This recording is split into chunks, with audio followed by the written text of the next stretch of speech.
where there is local leadership deeply committed to change, it is possible to stand up a new unit within the system. And there are 4 things that we think are incredibly important, because I have been doing this stuff long enough, and so have you all, to know that it is very easy to put a new label on something and have it be the same old, same old. And there are 4 things that we require when we work with a school district that we think differentiate light touch, same old interventions from the kind of truly dramatic change and dramatic student outcomes that we're seeing here. So number 1 is accountability. The lead partner unit that oversees schools must have a formal accountability agreement for student achievement. In this case, we have an MOU between the district and that unit that specifies student achievement gains as the key impetus for its existence. I often ask school districts, who between the principal and the superintendent is responsible for school outcomes? They say, well, everybody. Okay, but does anybody lose their job because the school doesn't improve except for a superintendent and a principal? Rarely, right? This codifies that there are people in the system and overseeing the schools that are personally responsible for that work. 2 is, I wouldn't take a deal where I had accountability for everything but no authority to make decisions. And so the second feature is authority over key elements of the school. People, time, money, and program are the 4 I referenced earlier. People being the teachers and leadership and other personnel in the building. Time meaning how scheduling is used and whether or not schedules are extended and the time is used differently than in other schools. Program meaning the academic decisions that on a day-to-day basis affect the instructional needs of children. And budget. And all those things are deeply intertwined because you can't make programmatic decisions and personnel decisions without real flexibility over how you use your dollars. And I think we learned a lot from the highest performing charter schools that those things can be very important in terms of driving results. 3rd is comprehensive services. I have seen schools with a litany of partners and nobody's coordinating. And that is a very hard thing when you have a principal who's running a chronically underperforming school and he or she now has to juggle 17, 18 partners. That's very difficult. And we think that the lead partner needs to coordinate and be the comprehensive integrator of services. Think of it as a general contractor in some ways. And then finally, an embedded presence. This is not a coaching relationship. This is not a drop in, drop out. This is a deep, embedded, day-to-day, everyday presence. And I think it's important to note that we are not the lead partner. We stand up the lead partner. We are responsible for helping to establish it, create it, incubate it, and build it. But we are not running schools in Evansville. We are here to help support local individuals and talent in standing up this new kind of entity. And this was only possible, in my humble opinion, because of the context created by this state. There are very, very challenging decisions that need to get made by the local leadership here on a day-to-day basis. And the creation of the lead partner framework and the turnaround school operator framework in the state turnaround approach was instrumental in helping to build the kind of local capacity you needed here. The responsibilities articulated in the state requirements were an incredibly useful guide to creating the kind of entity we needed here. And bluntly, and I'll talk more about this at the end of the presentation, I'm a very strong believer that pressure, not applied indiscriminately, but applied well, can be exactly what local leadership needs to move forward a complicated change agenda. So we arrived at this particular approach because of the unique local context here. Although there have been very successful organizations nationally, I'll name a few of them: Mastery Schools and Young Scholar Academies in Philadelphia, Green Dot Schools out on the West Coast, that have managed to go in and work with school districts to run the operations in chronically underperforming schools. Those organizations are highly regional and are unlikely to expand, and particularly in places where there are not significant opportunities for a local footprint. There are 20,000 students in this school corporation roughly, and it takes, as Mr. Walker mentioned, quite a bit of time to drive to other parts of the state. It is very difficult to find organizations that are willing to establish a foothold in mid-sized urban centers. Second, in this particular context, because there were opportunities and because the district had already undertaken significant cost avoidance at the district level, there were chances to move resources to this unit closer to kids without adding extra costs. And we think this is incredibly important for the long-term sustainability of this kind of work. The Federal School Improvement Grant Program, the SIG program, put a lot of new resources into the system, but we're at the end of that massive investment. And it is never going to be where it was in 2009. And so folks that built turnaround plans predicated on an extra $1 million a year in perpetuity are going to wake up and have a very difficult 2015. And we have notes on this meeting, correct? okay. Because some places, I think this is a critical point. Yeah. Once you get in trouble, then the taxpayer state should send a whole bunch more money. This is a point that hasn't often been made in our travels. Mm-hmm. And I want to, as we work towards a report, because some places we've gone, they say, well, we want more money and we can fix it. Yeah. And that probably would be nice. I mean, I'd even like to be able to say, on behalf of the state, we're bringing money here to a failing school. It But makes you more popular. yeah, it's very difficult. And you're saying the board here in the district made moves to reduce overhead, for lack of a better term, so there was available to put some closer Yep. to students. And I will be careful to say that the financial circumstances are different in every district, in that Oh, yeah. saying that worked here. But conceptually, that's where you want to start. correct. And then finally, because this district had put significant time and energy into creating that operational efficiency, to having an accountability framework, and to having a school support framework that was hospitable to this kind of intervention, the local conditions were right for doing this kind of work. And I would mention also that it was welcome. We have a partnership here that depends upon mutual respect and accountability that goes back and forth between us and the school corporation. We can't do this kind of work, and I think it's very difficult to do this kind of work, potentially impossible without that. So, and Justin just started speaking to this. When EVSC decided to partner with us to help guide them in this work, it was definitely a decision on our part as well. So from the very get-go, I think in the first conversation that I had with Dr. Smith, he was like, "This is a marriage." I'm like, "That's right." So there is no dirty laundry. We have to both get to know each other in order for real change to happen. So there was a lot of reasons that kind of set EVSC apart, which is one of the reasons that we felt it was one of the most well-positioned school corporations to take on this complex model that Justin started describing to you all, that I will try to bring some more mechanical and technical understanding to right now. So many, they're listed up there, but Justin shared the first interaction at the school corporation of performance management and just a data-driven environment towards continuous improvement. There was already kind of a framework for school improvement planning throughout the district.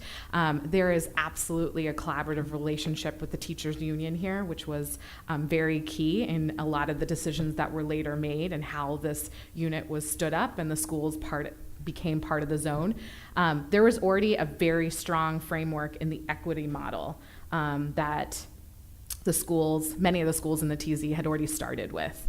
That was part of the collective bargaining agreement that Evansville and ETA had already started.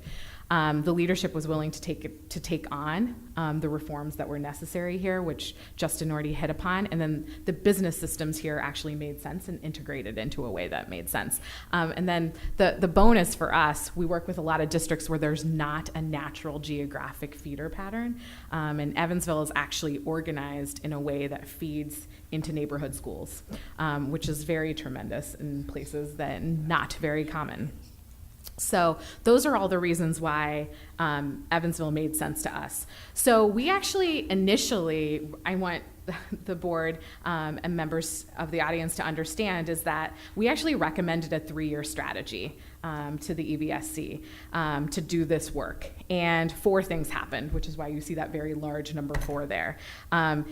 First, it didn't take long to create the will of the executive leadership team here. So they wanted to do this work, and they wanted us, and they wanted to change. So that was key number one.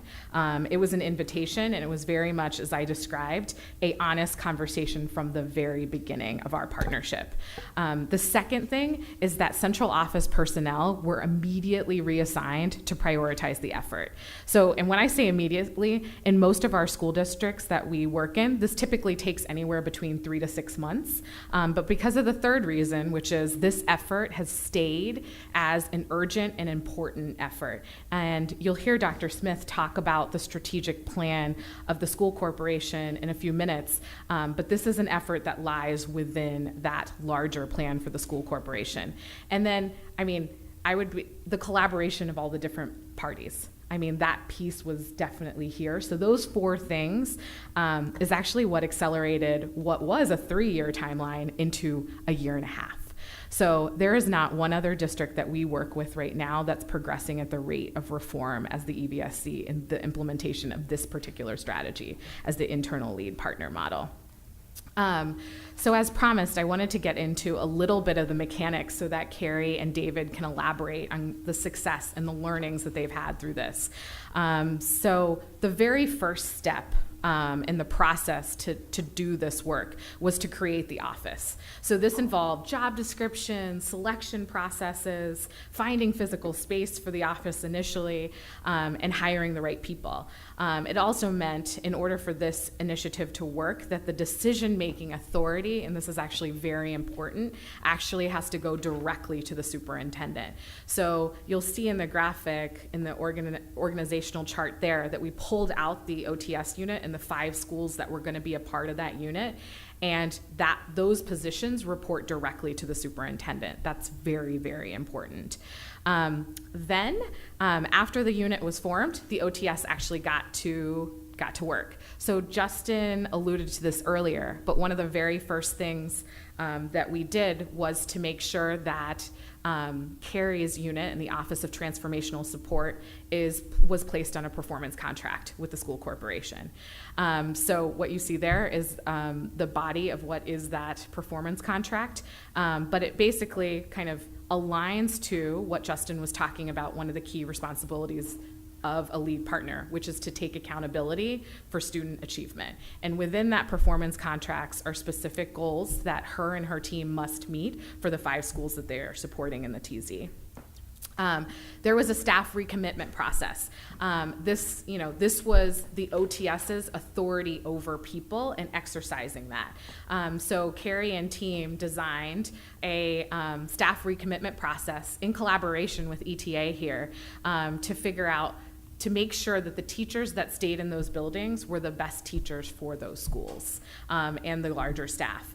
So that process was handled through a professional development exercise followed by a selection process.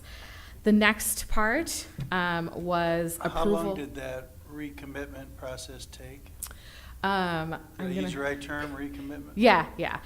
So we actually embedded it within, and I'm looking at Carrie to make sure I get these numbers right, so correct me if my memory is serving me incorrectly. We started the work around January of 20. And we're starting training by February. It was very fast.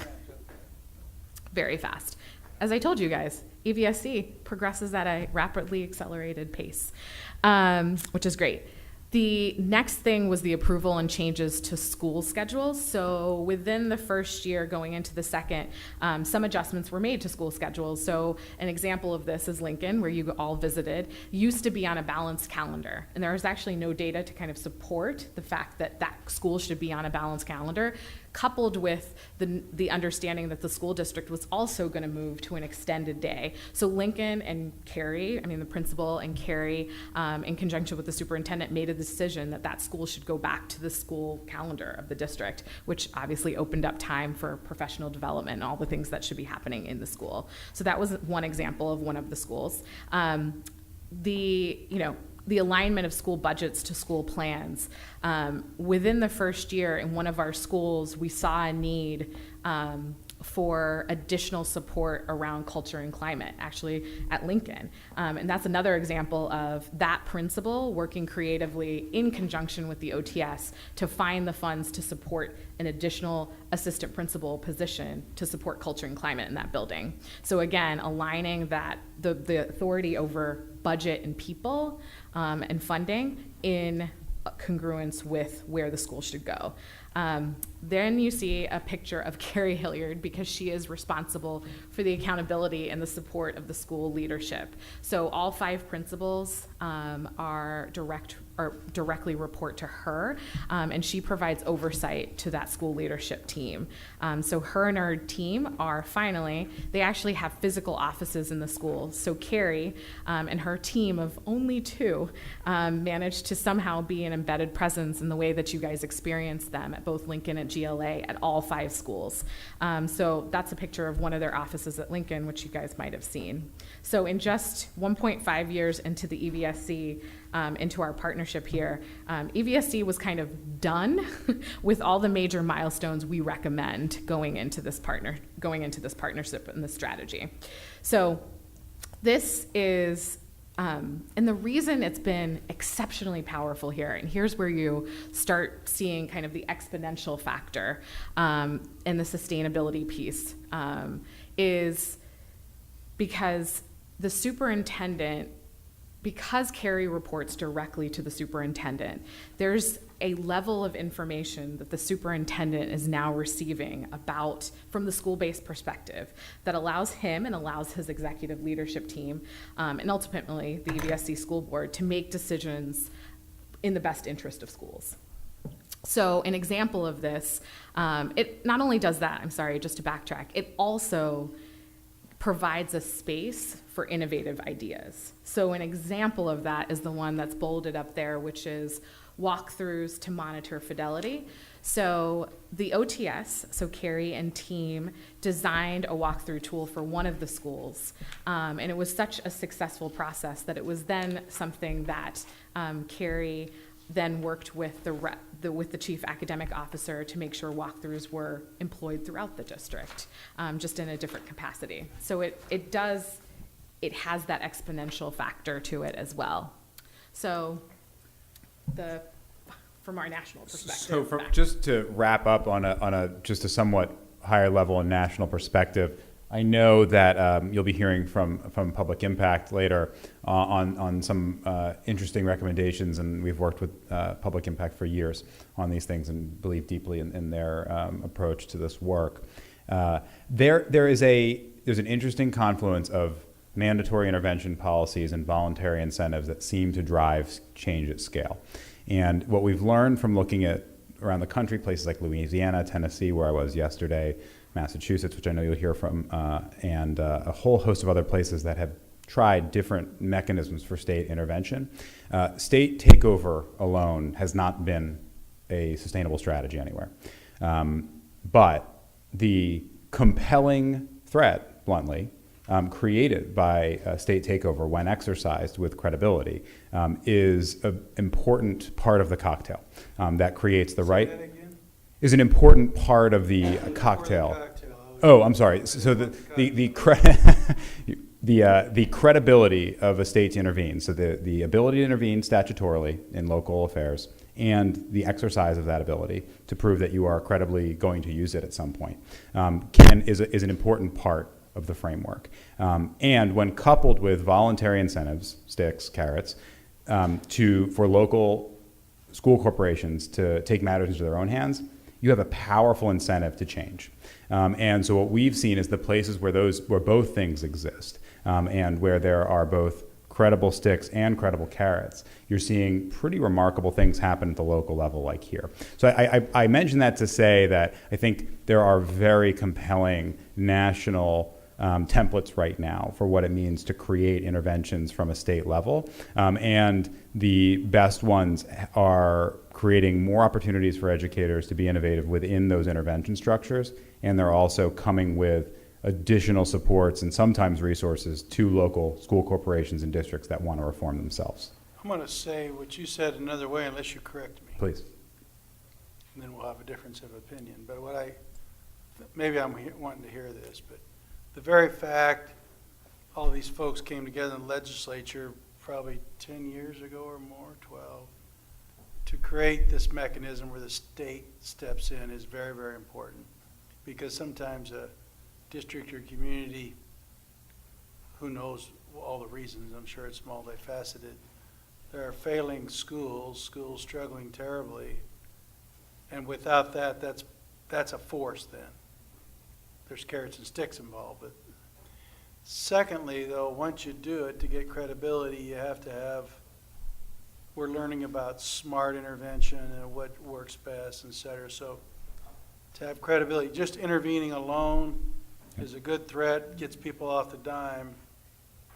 But then to do it well is a whole nother question. So it has credibility and has success, huh? Yes, I would add to that not only doing it well, but also positioning local school corporations to take matters into their own hands when they want to, by creating real flexibility for school corporations to do this kind of work that we're talking about is important to go along with the intervention structure. That's an intricate dance. We're trying to learn how to, Yeah. the steps to it, because you want to be forceful and say this is going to change, but you don't want to, the state board doesn't want to run these schools because frankly we're not capable of it. Right. We're capable of intervening, then how?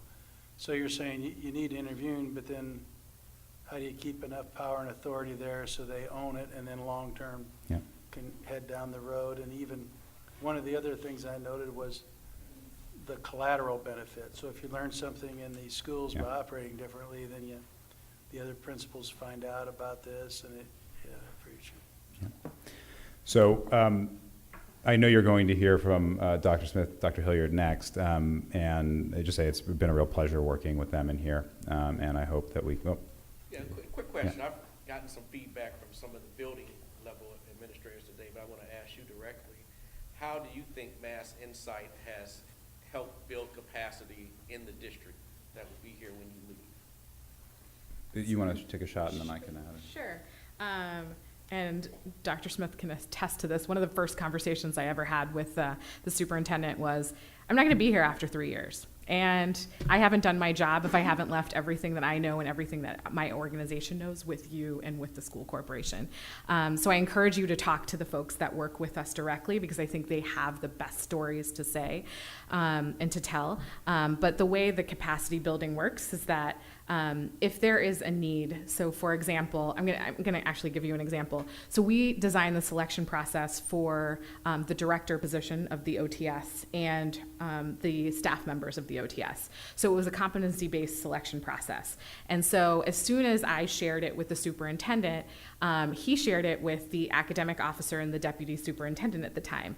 And they were they were about to start selecting principals. So they said, hey, can you help us figure out a competency-based selection model for principals? And we're like, of course. Like, that's exactly the kind of shift. So then we helped them design a principal selection model and a framework for leadership that is still in use by the corporation. So that's an example of a place where, like, it's something that started with us, but we have now built the capacity and trained the staff to select principals in the same manner that we were selecting for the office.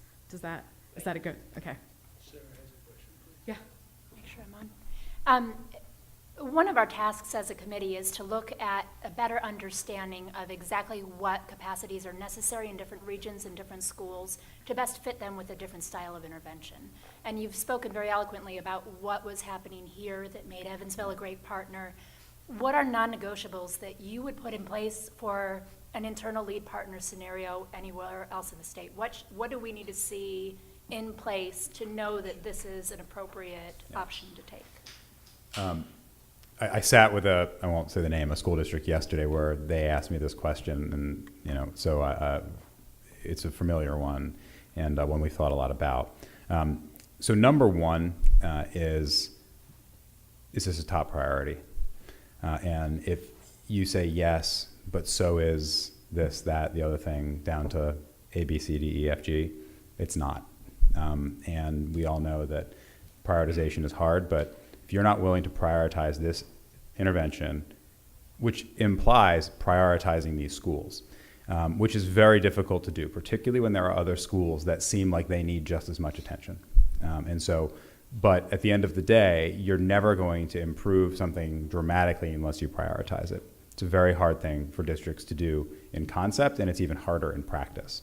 So we find that you can say, yes, I'm prioritizing this, but if your decisions aren't consistent with that prioritization, so for instance, principal selection, if we say that part of the reason these schools are suffering is because for years they have been the last schools for which principals have been hired, and then you continue to run a selection process where every other school gets priority first, that's not making decisions consistent with that prioritization. So that's number one. Number two is accountability. So having the performance contract, people often ask me, how do you protect this if the superintendent changes, or if the state superintendent changes, or the board changes? Well, we make the public performance contract is incredibly important. It's something we've actually learned from the charter school sector, where the existence of a charter contract with the state or an authorizing entity creates enough protection and insulation from the changing dynamics of whether it's the politics or the personnel. That establishes that. Excuse me, Yeah. do you have a template for that contract that you're going to share with us in our record? Yes. Thank you. I think we have it, but I just want to make Yeah, sure of course. it's there, clean. Yeah. Ami mentioned this, and I'll reiterate it. Having the zone and having the lead partner report directly to the superintendent is critical. I have worked in school districts and advised school districts, and it's very easy, even in a mid-sized urban school district, for a middle management to bluntly, and I'm not saying this is not the case here, but I've certainly been places where a middle management structure can get deeply in the way of actual decision making and real prioritization. And so shortcutting that by having the schools report directly into the superintendent is critical.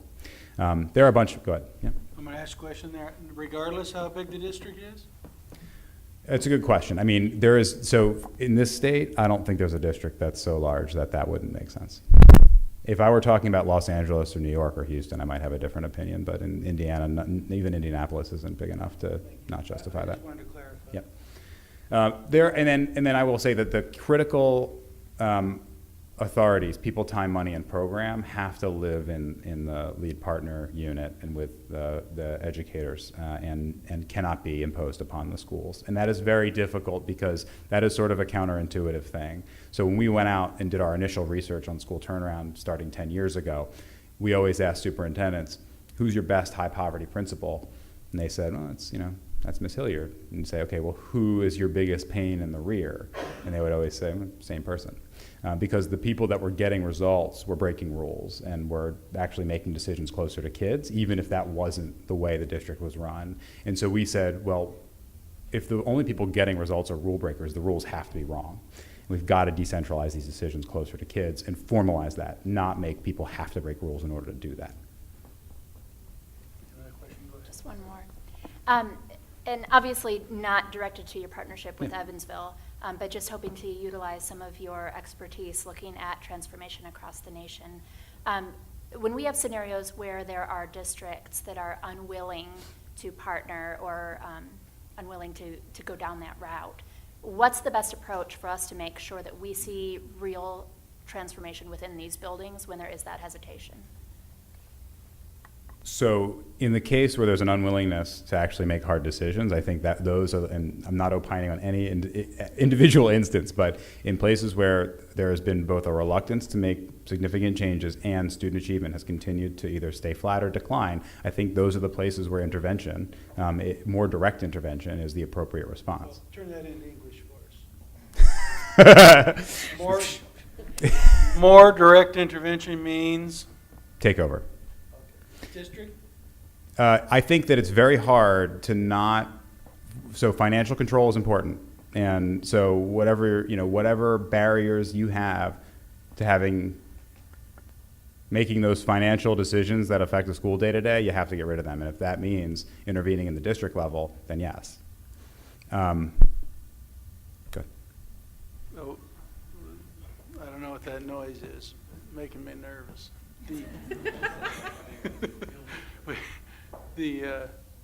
Okay, that was very good. And of course, maybe it's a very long discussion, but you've been clear and unclear. authority and accountability. I get that. But then who is in charge of that school? Are they directly to you and then you to the superintendent? And then we have. No, we are not. So you said that we got to have a clear shot here, and you talked about the partner having authority to coordinate the general contractor. Yep. You used the term. Which is in this case, the Office of Transformation, which is run by Carrie.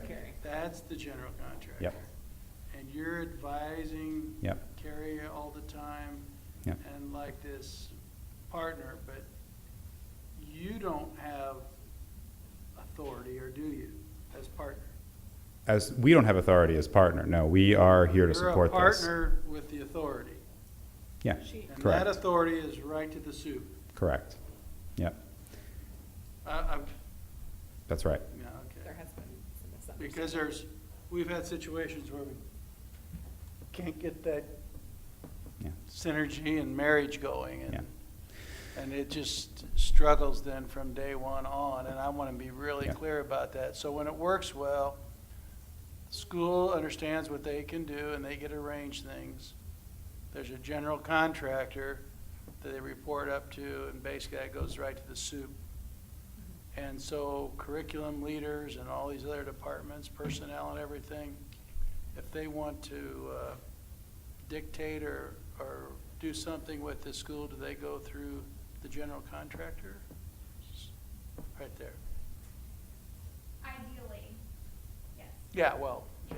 Yeah. So, but that was much better aligned in this process, and there'll always be one-offs and variation, but that's how it's designed. That is how it's. So you're this consultant, and when do you know you're being listened to or not, and you ought to just give up and say, we don't want to do this anymore? I would definitely tell you. to Not so talk- much with this district, but when we Yeah. think nationally. Evidently, it's working well here. I think the favorite way to just like clients describe us is that we're critical friends, and hopefully these guys are nodding their heads yes.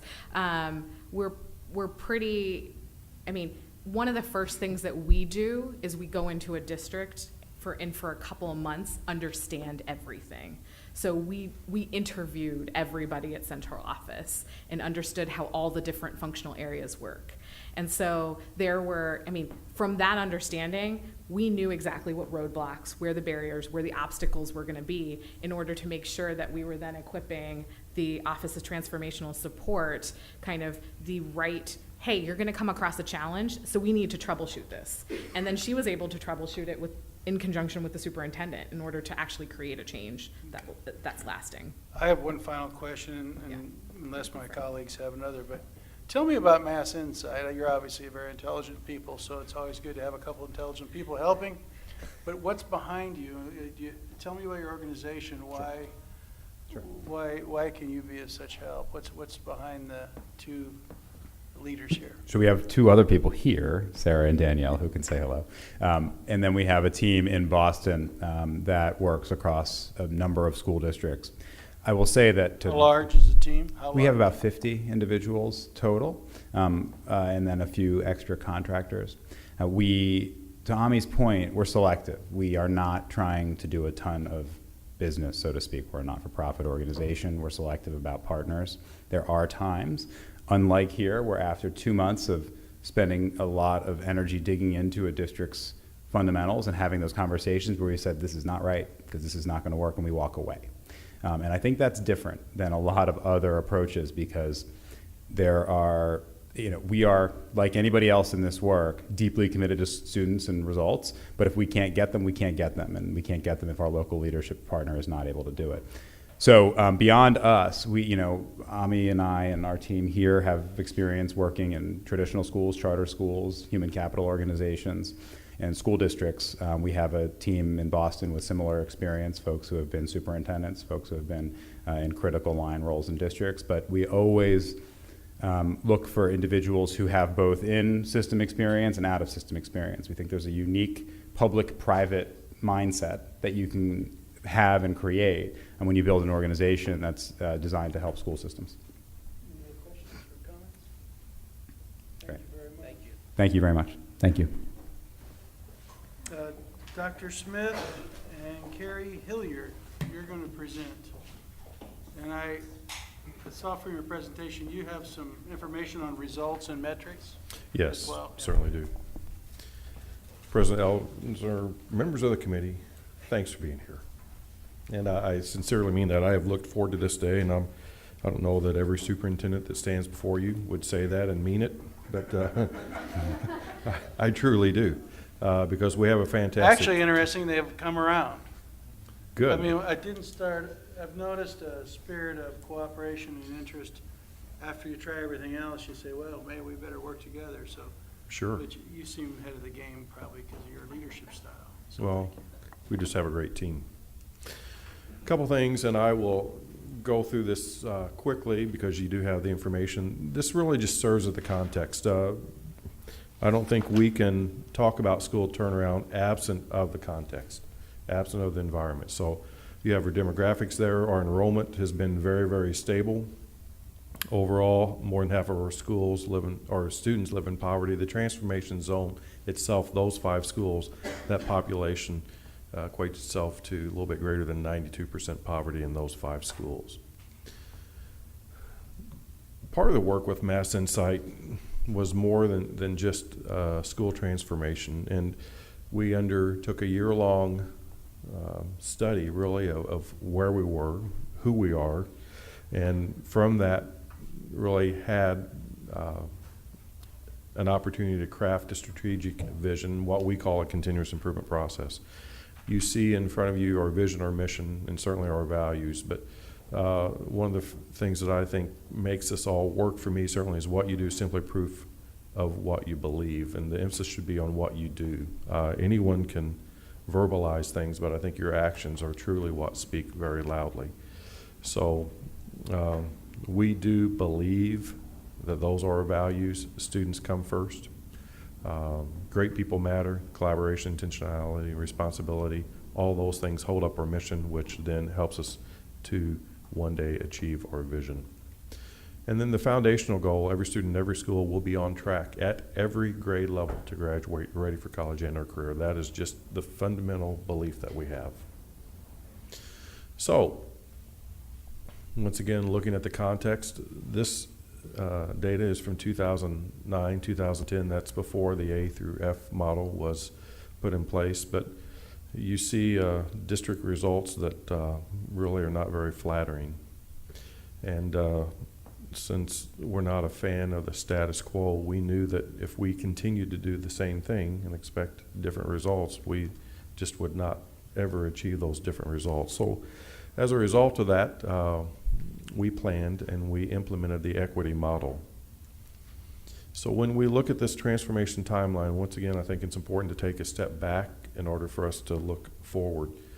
2007, as Justin indicated, Mass Insight published the Turnaround Challenge, which I think serves as the Bible for school turnaround for many, many in this nation. When we then moved forward, you saw the result of investment in the Glenwood community. As I mentioned earlier today, I think there was some conversation, albeit limited, that we could basically close the school, and the 3 grade levels, 6, 7, 8, had less than 200 students in those grade levels, and we could simply have those students attend elsewhere. But we knew that that was not in the best interest of Glenwood community, and certainly not the children that lived in Glenwood's community. You will also see then, as I referenced earlier, EVSC and our Teachers Association collaboratively planned the equity model, and then the 2008 version of the strategic plan was adopted. Moving forward, if you see the verbiage highlighted in the green area, the 3 equity model or school models were Delaware, McGarry, and Evans, and I'm really pleased, and I don't want to get ahead of myself, but I have trouble containing my enthusiasm for this. 3 of our most neediest schools, now none of them were subject to state takeover. 2 of those schools have A's, and they're among the highest poverty schools in the state.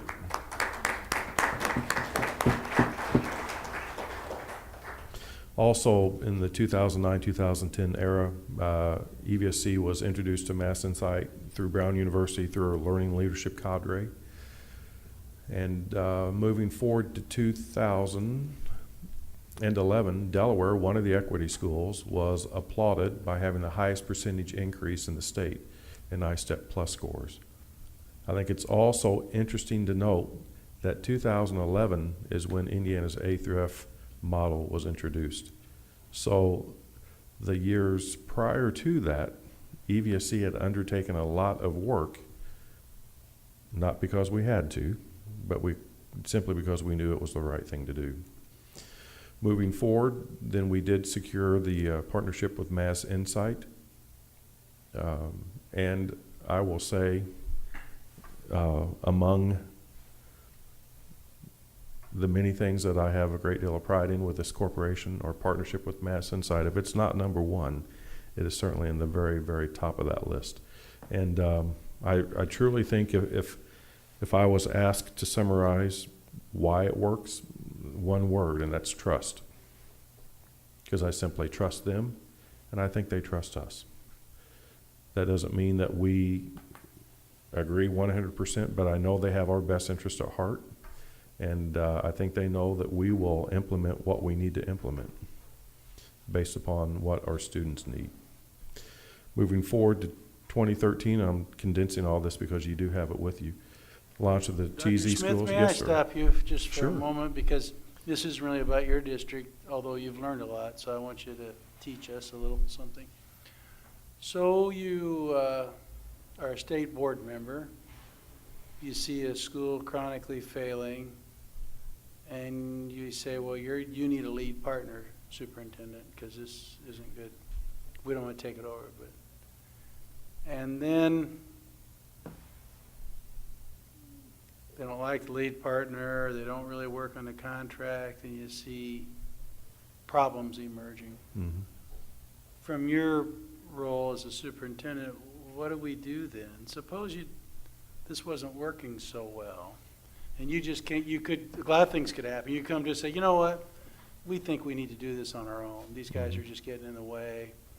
Or you can keep paying them, but they're not going to make this decision. They're not involved in this stuff. We're going to do this our way. I mean, how does one deal with this? Because you've found harmony here, partly because you took control of it. Right. But what do we do then? Just take over the district? Do we force them to sign a contract they really don't have in their heart to follow? You're actually an operator of a school system. How do we deal with that from the state level? Do you have any insights on that? I have a lot of thoughts. I would not want your job either, by the way. Well, yeah, we're kind of in this together. So Yes. it's And yes, we are. forced marriage. Yeah. You know, several things. First of all, we try not to be a district of compliance. We try to be a district of growth. And I think when you have certain things thrust upon you, you tend to go into compliance mode because you may still have the authority and the responsibility, but yet some of that authority may have been shared with an entity that ultimately doesn't have the authority, if that makes sense. But we were able to, one of the very first things I did after being named superintendent was to investigate folks that could help build our capacity. We mentioned funding and reallocating resources to make certain that this critically important work was accomplished. And that was done in an era where we lost over $60 million of previous funding levels. Not a person lost a job. The classrooms were not impacted negatively whatsoever. And during that same time, I wanted to make certain, though, that and let me back up. For every dollar, and this is AMI's work, Mass Insight's work, because we had MGT of America that came and did a diagnostic review of our corporation in 2006. She took that data and then compared 2006 spending to 2012 spending. And she found through her investigation that for every dollar that was expended in 2006 on central office functions, we were only spending 48 cents on in 2012. Because through attrition and through other moves, central office became very, very lean. Well, that has positive financial benefits, although when you talk about capacity, when you lose that amount of human capital that takes knowledge with it, then you don't have the capacity from a central office perspective to really help your schools. So I needed a partner that I did not have to incur their ongoing expense, but that could build up our capacity to do this work. the perfect partner for us was Mass Insight. It was not a forced marriage. It literally was, I want you to investigate me for however many months you want, and we were going to continue to investigate you. So it was not a forced marriage. It was, I think, just a great situation, but we had control over that. Could you have done this on your own? No. So if a district's in trouble with some schools and they say, we'd rather spend the money ourselves and we'll do it, it would not be your advice to buy that line of thinking? I would simply say past performance is the best predictor of future performance. And if things don't change, then you can't expect the future outcomes to You change. need some new inputs and. Yeah. So, their reach, and truly, they brought the capacity to us. Now, I think that we have certainly developed, and we perform at a much higher level now than we ever did before. But to assume that we could have done that by ourselves, I think would be pretty foolish. And ultimately, we shortchange our kids. Thank you. Sure. Launch of the TZ schools, then the 2013, that year-long study, strategic visioning process, continuous improvement process was approved, and I'll share with you toward the end of my presentation why that was so critically important. Then also on the green, on the last slide of this section, we have 2 TZ schools that have certainly achieved turnaround results on both content areas of ISTEP, those being Evans and McGarry, although that information is still embargoed. And then we have drastic culture and climate changes in all 5 of our TZ schools. I will tell you, it is an honor to go into our schools and see the results of tremendous hard work and effort on the part of all of the folks that work in our schools. Moving forward, I was a principal of a middle school, high needs middle school, beginning, I think it was 2004. If we could just maybe balance the loud and the soft, get right in the middle. But I remember then being a Title I school, we would have folks that would come in and would assist us, and they literally were there a few times a year. And invariably, I and others in my school, and I know other principals, would ask, so please tell me, where can we go in Indiana to see the types of schools that you described? And unfortunately, I never received a response of another school, nor did any of my colleagues. And that's incredibly frustrating, because I don't know that we have to invent this, but I would love to go see where it's working. So we never were provided any examples. You would think you could find a school. I know there are schools out there now that exist, and there are some principals that exist, but there was never a response for any district or a district turnaround office. I'm pleased to be able to say now that that opportunity exists in Evansville. And as this is embargoed data, we did not display the names, but if you look to the right underneath the A, the shading from red to orange, yellow to green, that indicates their accountability metrics from previous years. So we have a school that has 96.4% poverty, and since the inception of equity, 4 years now, they've had 19.2% growth in ELA, 22% growth in math. They are now an A school. 93.1% poverty has had a 14% growth in ELA, nearly a 30% growth in math.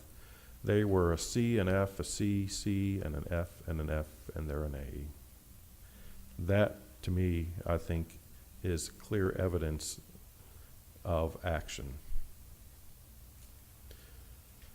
Also, it's difficult for me to talk about school turnaround unless you talk about district turnaround. So you see the original slide, the 2009-10 information, 2011-12, and then 2013-2014. In 2 years, there's been an increase of 300% from the schools that were an A or B, and now in 2011-12, and now schools that are A and B just 2 years later. So you cannot undertake the work of improving schools if you are not willing to improve your district.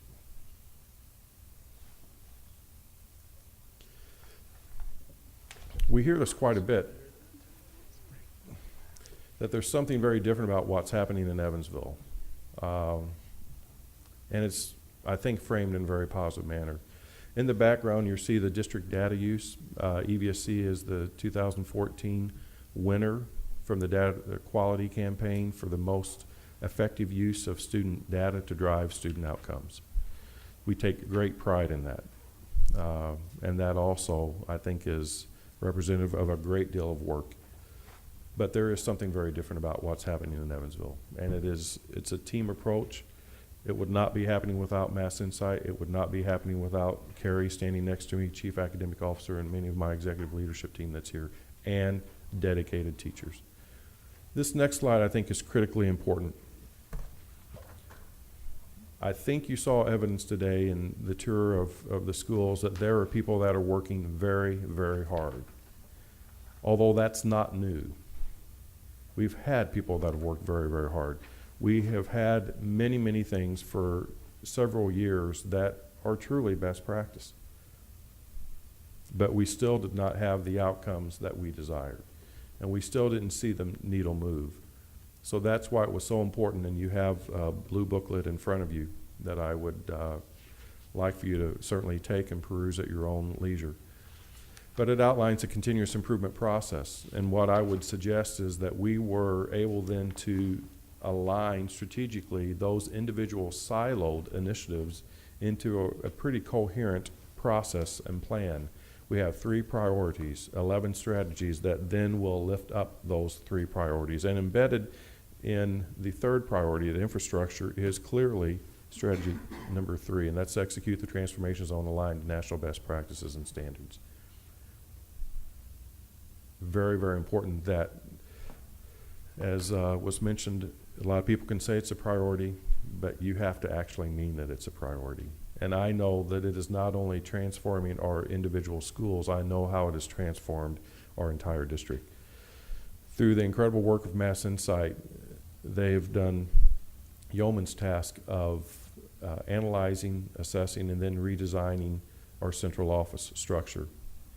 What we basically had was a bureaucracy that stood so far away from our schools that we really couldn't take credit for their successes, nor would we take credit for their failures. We have to know that you have to get closest to where the work's actually going on. So we have redesigned central office that we will implement. Funding is somewhat of an issue, and other dynamics. But I think that also goes to, if Mass Insight would have said, you must implement the central office redesign by this date, it would have failed. Because there are individual dynamics that happen in this district that have to be, I think, understood within the context of that reform. So we are phasing that in, but I am convinced that it will lead to a much stronger EVSC in the future. That really ends my portion of the presentation. I'll be happy to answer any questions, or I'll turn it over to Carrie right now, whatever your pleasure is. Okay. Thank you. Okay, well, I have been encouraged to condense a lot of information into a very short amount of time, so I am going to skip through several slides, but you do have those, and I'm definitely willing to ask any or answer any questions if I skip over a slide that is of interest. So first, I thought it would be important to talk about our TZ mantra. We really do focus on the idea of unbound thinking, unlocking possibilities.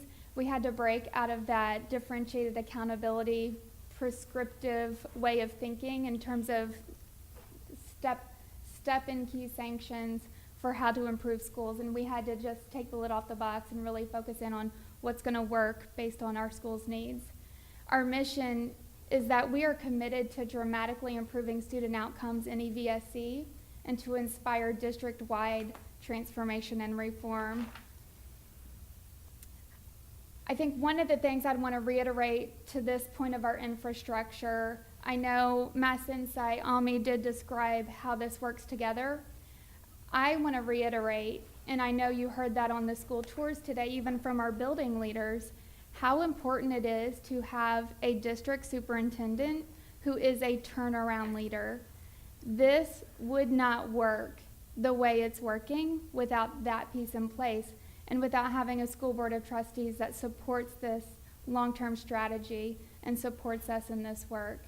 And then you can see on this diagram too, Mass Insight supports us with our capacity and sustainability and scalability of our best practices across the district then. And we've just been able to move at light speed with the work that we're doing. And a lot of that too goes to them in creating our capacity to be able to do this on our own. So one of the first things we learned from Mass Insight was the importance of the clustering of our schools to create that, or to leverage more systemic turnaround. So as a result, EVSC clustered those 5 schools together. And even though those schools have similar demographics and even similar performance history, one of the things you probably even saw today going into 2 different schools is that they actually have very different support needs. So that's one of the things we really focus on, is really understanding the school's current reality, and also understanding that that current reality is changing rapidly, especially if that building leader is a turnaround leader and they're driving that change. So we have to make sure that we are continuously understanding what that reality is and revising and revamping our supports accordingly. So when we talk about a cluster then, just to be crystal clear, because this is one of the, in the other situations, what we find, a lot of high schools are failing, or are predominantly the problem. What feeds into that? So you have a cluster of grade schools that fit in middle school that filter into a high school. Is that what you mean by clustering? No. And actually in this case, our schools are still very much part of their feeder school patterns. But what we've done is essentially to, if you know the RTI model, all of our schools in EVSC get that same level of support as far as like that tier 1. Some of our schools are title schools. They get even more support aligned to them through Title I funding, special ed funding. I would consider that like a tier 2. In this case, we've said these schools are our priority schools and they receive tier 3 type of attention. So they're getting support on top of, above and beyond on top of what the district is already providing. Are you clustering them by the type of service they get, or geography, or feeder system? Or? Not geography, not feeder system, but based on their priority status and the intensity of the needs in those schools. We do, however, cluster our high school attendance districts by geography. Mm-hmm. Yeah. But it's a little different situation we've seen. So Mass Insight doesn't work at that school, and then that school differently, and then that school differently. There's kind of a, if you're a tier 3, there's a template and some commitments made from super down. I mean, there might be some differences, but basically there's a template followed and processes followed. And Right. the schools in that cluster have very more, there's a common approach there with some nuance. Is that a good way to say it? That is a very good way to say it. Like A with the common school approach. improving, Mhm. The SIG school, yeah, school Okay. improvement plans is SIG Mm-hmm. very common. And one of the things too I would say is that principle in that building driving that reality to evolve so quickly is why also you'll notice that when the principals were speaking today, you heard how much we're supporting them. And that's because we recognize that that change isn't going to happen without our principals leading that and owning that and building that ownership and capacity within their schools. So that's one of the reasons that we put a lot of eggs in that principal basket in those buildings, and we make sure that they are not going to fall through the cracks, that they're going to be successful in those roles, and they're very difficult roles that they're filling. So on this slide, this is really an example, to your point, Dan, about maybe a common strategy, but some different nuances to supporting that strategy. One of the common findings we had across the TZ was that there was a lack of systems, especially with regard to strategic planning and monitoring. But if you look at why that is, the answers were actually very different across all the schools. So sure, maybe they didn't have a particular tool that was helping them drive the work in a very meaningful way. But if we look at, and let's say this is just one mock TZ school, and we look at the conditions around that school, they may have had a new leadership team in place, no formal collaboration and planning process for teachers, limited use of technology, a culture of compliance versus intentionality, and a low collective efficacy. So we have to figure out a plan that's unique for a school that has those particular root findings as to the why, differently than we would a principal who has been there for 2 years, has a consistent staff in place, has the belief system in place that they can affect change, and has some tools in place. So we really have to know the school, and we have to know the school at every single point in time because it evolves so quickly. And so that's why it's important for us to actually be embedded in our schools that we support, because otherwise we're only getting these snapshots in time, and it's not really giving us that continuity of understanding that we need for our schools. So this series of graphs actually helps sort of give a demonstration of how, like Mass Insight said, she wants to go away, Ms. Ami, in the next 3 years. She doesn't want to have to stay around here and help continue to guide us in this work. And I would actually say you're going to see how, as an ILP, my team feels the same way about our work.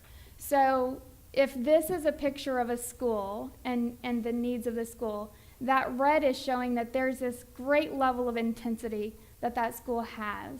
And there's this gap in terms of the level of individualized support that they're receiving. So the district is supporting the school in some very meaningful ways.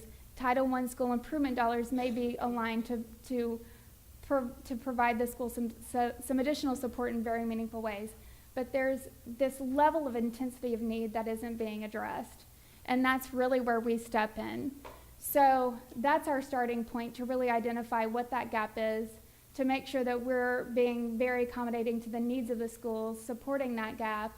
And then if you watch, what happens is eventually the intensity of need lessens at the school level, while at the same time the district grows in their capacity to individualize support for schools as well.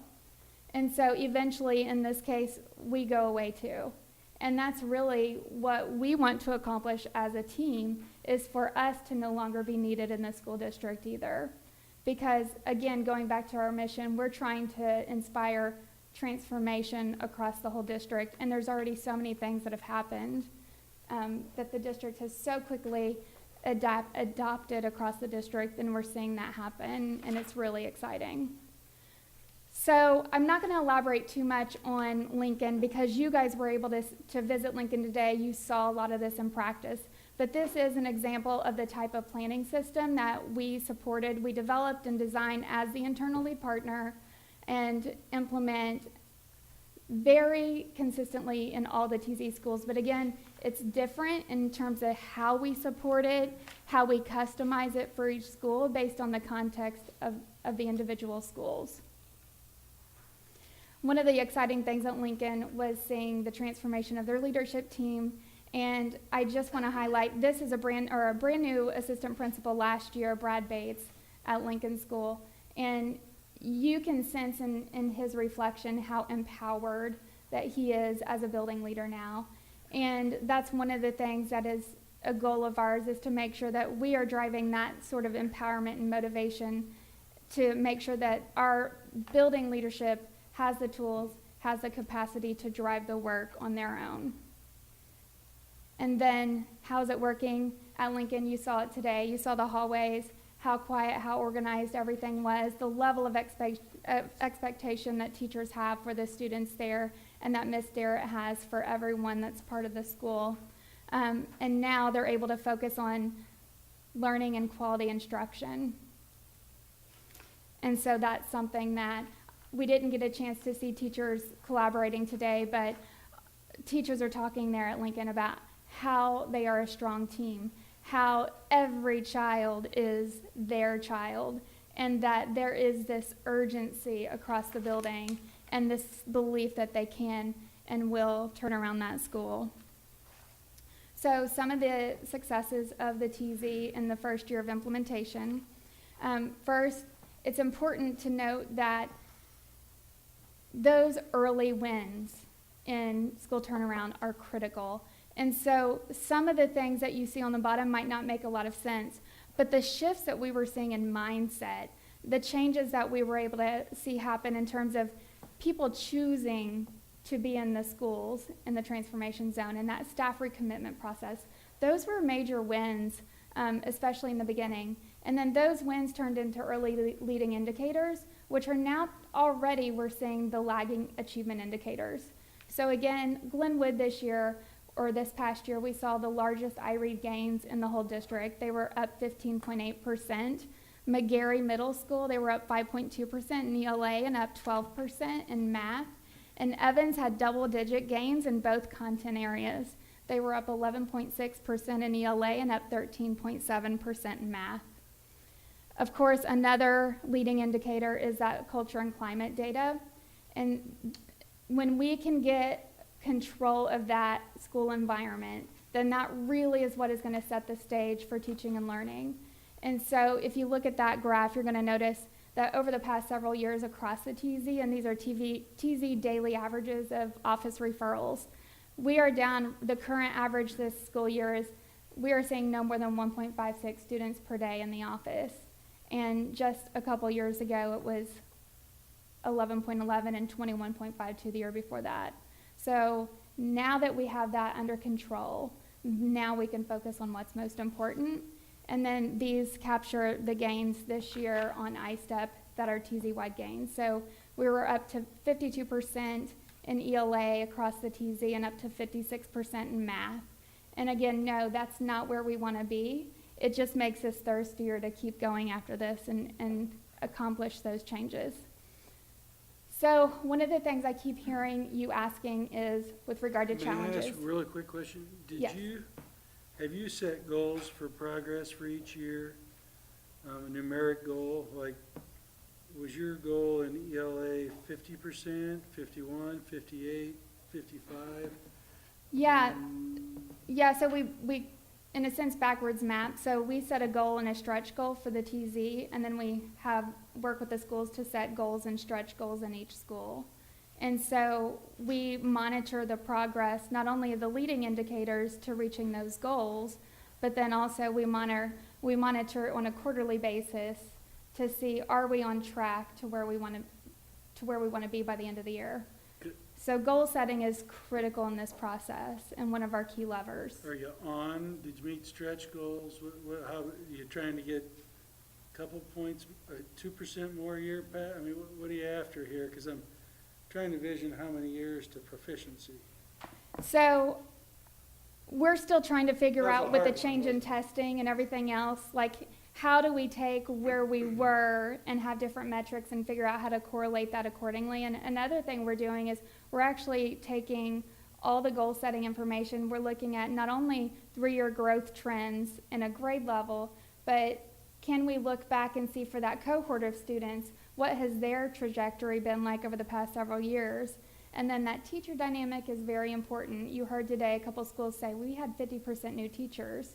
So some of those metrics aren't very helpful with goal setting either, because what if it's a whole new team? Or what if it's a team that transferred in from another school? Then it's also important to actually look at teacher effectiveness data in order to look at goal setting and getting that as accurate as possible. So we're trying to triangulate all the metrics to be really accurate with how we do that goal setting piece. But I will say, Dan, that schools are very well aware of their stretch goals. Last night, performance management, Principal from Evans, actually, I think she was reported a certain number, .2. She wanted to let us know that was, I think, maybe 69.8, and because she wanted to round that up to 70 because that was where her stretch goal was. Yeah, So they're aware. So they are set, and people know them. And then you have all, of course, you have the variables, new team members, but then you can look at the district level systemic problems. If you have a lot of turnover, how do you affect that? Because that affects Right. goals. And so, but everybody in the school knows, here's our goal to advance it, stretch goal. Not only do they know the school-wide goals, but one of the things that we've really pushed our systems to have that team level planning and goal setting in place. So now we see in their PLCs, they're setting team level goals, they're setting team level strategies based on their students that they teach instead of looking at a school-wide goal. Okay. And then we're getting down to individual student goals. They've got student data trackers, students are setting their own goals. It's all very automatic with the testing that we do on a continuous basis to always Very know where our sophisticated. students are. Thank you. So other than the state stuff, what are you using at the district level to measure growth, particularly in the TZ? So to look at growth across the TZ, we actually look at a number of things. It's always good to keep a pulse on the leading indicators. So we actually created our own custom dashboard last year to be able to always monitor what's the student attendance like right now for this month. And, you know, there was a particular month that we saw a major drop in attendance across the TZ. And then one of the things we were able to do is go back, ask questions. We found out that's when the vaccine requirement was kicking in. So then we knew let me we just sort could, of focus it to academic performance. okay. So for academic, Oh, we have lots of interventions. Web as a universal screener, place folks in interventions, and then through the various interventions, we continue to track those and then move those students through as appropriate. Is there a difference in how you're using like interim assessment testing in the TZ from the schools not in the TZ? maybe not so much a difference in terms of those interim assessments, but we might get more customized with our support in terms of giving them more tools and supporting them with some more efficient ways of doing the process and customize. And then again, sometimes the district even wants to take those and use those for other schools, which has been great. And then the other thing is, I've heard it mentioned the walkthrough system that we developed. So last year we actually had customized walkthrough forms that looked at both instruction and culture and climate for all the different schools in the TZ, but then we decided they're getting to the point where they're actually pretty similar, and so we aligned a new walkthrough form to be in alignment with the new teacher evaluation tool. And so it doesn't measure everything that's part of the teacher evaluation form, but we did pull out key levers. And now we're able to constantly monitor what those trends are. Every time someone goes in a classroom, they have their iPad with them, and then they're able to collect data, and we're able to watch those trends. So if we see a trend rising across the TZ, then we know as a team, we need to support TZ-wide something differently when it comes to lesson pacing. Or look at how much we're growing here. What can we learn from what's going well at Lincoln that we can apply to other schools? Carrie, I hate to interrupt you. I think unless there's some more questions from your colleagues, I'd like to take a 5-minute break and then come right back and talk to public impact. Is there anything you want to close with? I didn't want to cut you off because it's been very encouraging presentation. Thank you. I Good. perhaps have a better response to the question I think ultimately is the question. And when we were looking at partners, I did not want someone to reside here for the rest of the time. I knew that funding was going to run out for a particular initiative, so it was not going to benefit us if the benefit left when the partner left. So that's why it was very important that we build our capacity and have something that is sustainable as we move forward. And I think this is definitely the most cost-efficient approach that I've seen. On behalf of the whole board and certainly my colleagues here, thank you very, very much. I had a good opportunity to visit this summer. You're obviously very committed, hardworking, and systematic, and I appreciate it. Thank your board, too.